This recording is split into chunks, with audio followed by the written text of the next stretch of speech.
Hey everybody, it's Kim. I am finally back home after helping my mom out from her surgery. Just to let everybody know, it was on her back and she's done very well. She's getting around well now. So I was able to come back home.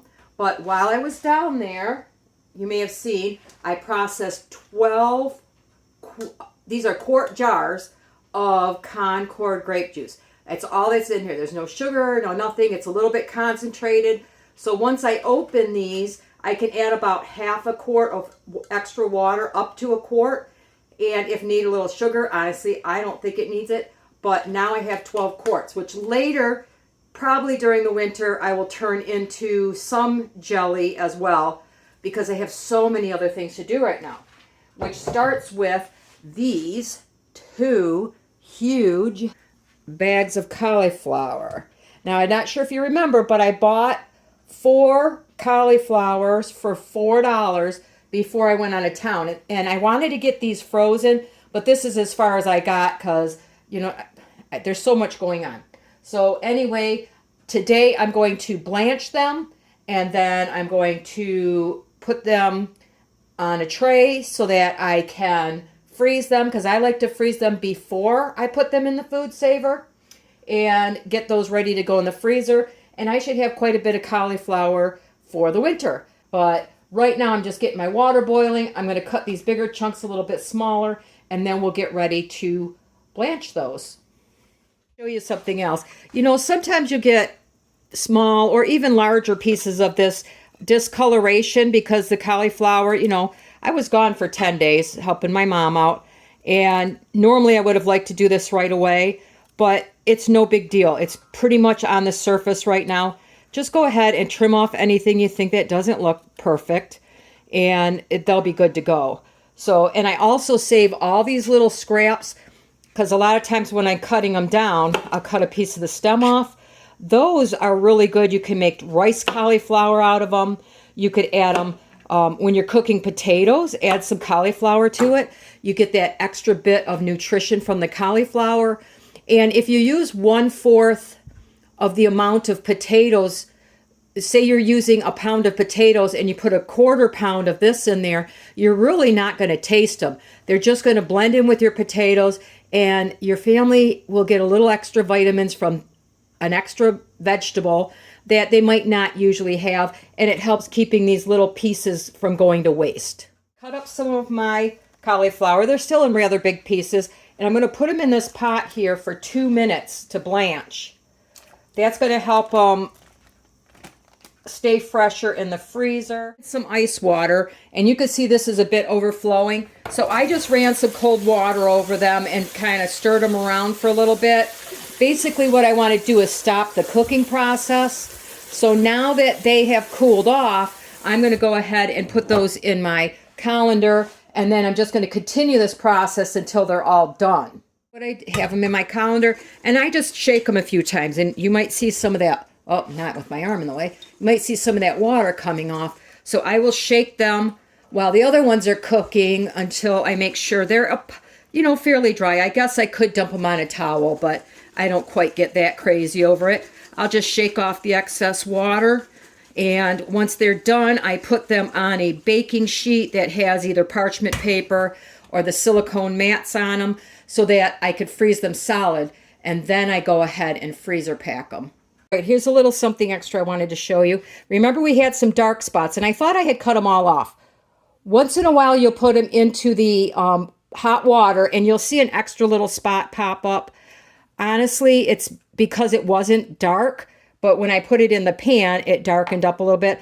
Again, I just cut it off. You could put this in your rice cauliflower or your regular cauliflower for the table. And it really doesn't make that big of a deal. It just looks better if you cut those parts off. These are ready to go in my freezer. You can see they're on a silicone pad. And I have room for 2, maybe 2 in a small tray. And I probably won't get all of the cauliflower done, because I still have a bunch in the bag. But honestly, I'm not worried about that because worst case scenario, I'll get them all blanched and I'll put a few paper towels in the bottom here. I'll just put them back in a bag until I have freezer space and I could freeze the next batch while I'm vacuum sealing what I have already done. So once again, I'm going to continue this process until I get done with what I need to get done. If I think of any more tips along the way, I will come back and let you know. Otherwise, I'll see you when we're ready to freeze. My last batch of cauliflower in here for the next 30 few seconds.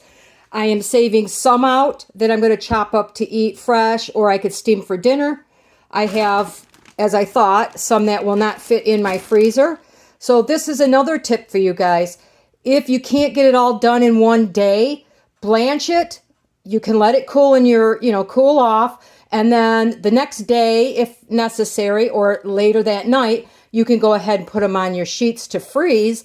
And that way, like me, if I just don't have the space or I'm running out of time, I can go ahead and keep these and do them. Now, I wouldn't do them a week apart, but 1 or 2 days and you'll be fine. And then this is all the extras that I had. And, that's enough for a really good sized meal.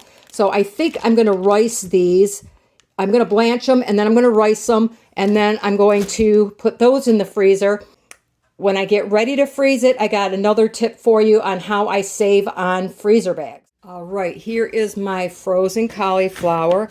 And honestly, you don't have to freeze it super solid, just till it's really firm. But I just really honestly had too much to do yesterday, so I didn't get it finished. But you can see it comes off it doesn't stick together. So when you go to take it out of the bag, you don't have this huge lump of cauliflower. And let me show you a really quick way that I save money on my bags, because if possible, I like to reuse them. But let me move you over to where my little vacuum sealer is. This thing I only paid I've had it for a couple years. It was literally only like 20 some dollars on Amazon. But what I did here was this is just the end of the roll. It's what I have left over. I buy my bags in rolls, and I unrolled it, and I'm going to use the entire bag to put that bit of cauliflower in there. So obviously I'm going to seal my end, and I like to do a double seal on my end. Is since I have this great big bag, I stuff it full of my cauliflower or beans or whatever. Now remember, when you're doing this, don't make your bags so big they won't fit in your freezer.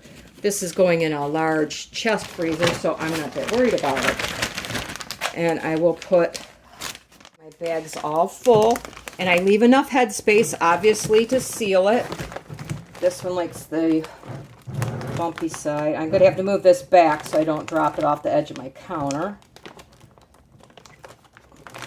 Make sure you have enough because of the bulkiness. It's got to come out nice and flat.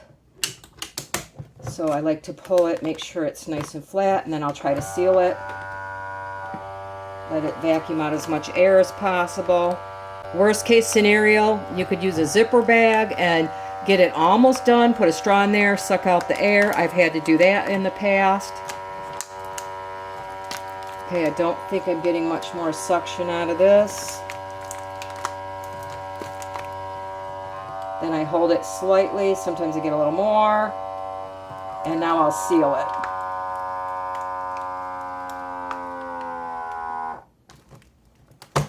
All right, so let me bring you over here where it's a little different color. And I got almost that entire tray, except for that little bit on here. Now, so I have this huge amount of cauliflower all in one package. That's not a big deal. What I do is I cut off the one end. You can use this, and you double, or the other side. See, because there's every time you make bags, you're wasting this much on each end almost of these bags. So I'll cut this off right at just below that seam. I'll take out my cauliflower. I can reseal it using my same little crappy machine I have.